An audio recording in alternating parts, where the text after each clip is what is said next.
Qu'est-ce que c'est une tribu urbaine? Ce sont des groupes humains qui essaient de vivre en marge de la société avec leur propre culture et ils sont différenciés particulièrement des autres grâce à un style vestimentaire particulier. Leurs membres partagent le même goût, la même orientation sexuelle ou religieuse ou encore la même façon de consommer. Ces groupes sont apparus par un phénomène de sur du modèle social précédent basé sur l'individu. Les emo. L'emo est un sous-genre du punk hardcore. Depuis l'apparition du terme, emo a fini par définir différentes variantes indépendantes, aux liens de parenté assez lâches, mais ayant une origine commune. Son utilisation, notamment en ce qui concerne le fait de savoir quels groupes peuvent recevoir ces qualificatifs, est sujet à controverse. Les gothiques.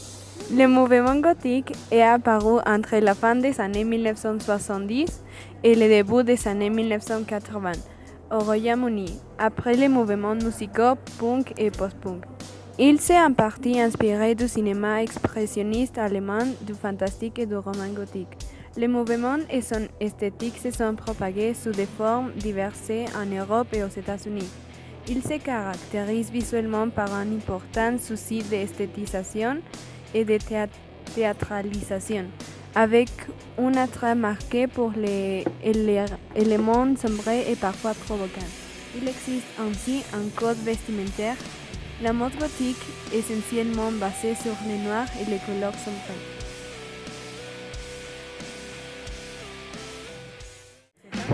Les punks. Les punks sont un groupe principalement anarchiste qui trouve ses origines dans les années 1980 et provient de Grande-Bretagne. Leur positionnement politique s'exprime par un refus de l'État, de l'Église et de la représentation familiale patriarcale. Ces groupes de personnes interprètent l'existence de ces éléments comme la domination machiste et le capitalisme qui règne dans le monde entier.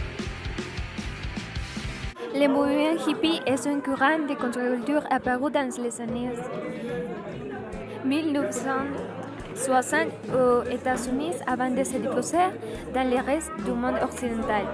Les hippies se seront partie de la jeunesse nourrice du baby-boom, de la presse-guerre, réitérinant les valeurs traditionnelles.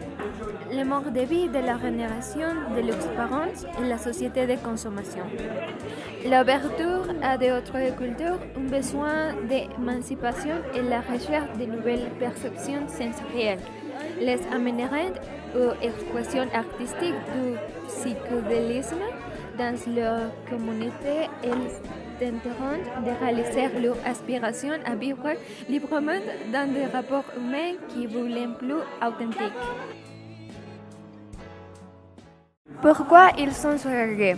Principalement par ses apparences physiques. Aussi, ils pouvaient être ségrégés à cause de leurs croyances, passe-temps, qualités, opinions, goûts particuliers ou leur forme d'expression.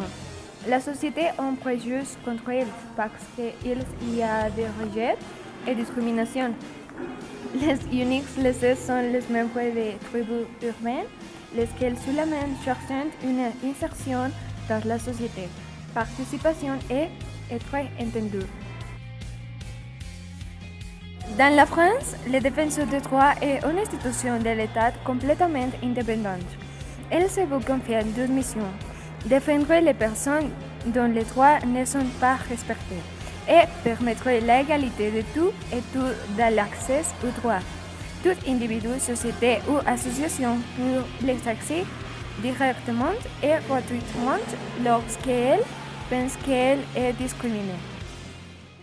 Une discrimination est une inégalité de traitement fondée sur un critère interdit par la loi, sexe, âge, état de santé. À ce jour, 20 critères de discrimination sont fixés.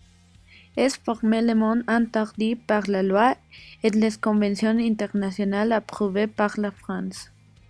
Au Mexique, Syntax est un mouvement de participation volontaire qui vise à montrer comment la haine s'est devenue quotidienne. Il est très important de faire entendre la voix ensemble pour prévenir la discrimination et la violence.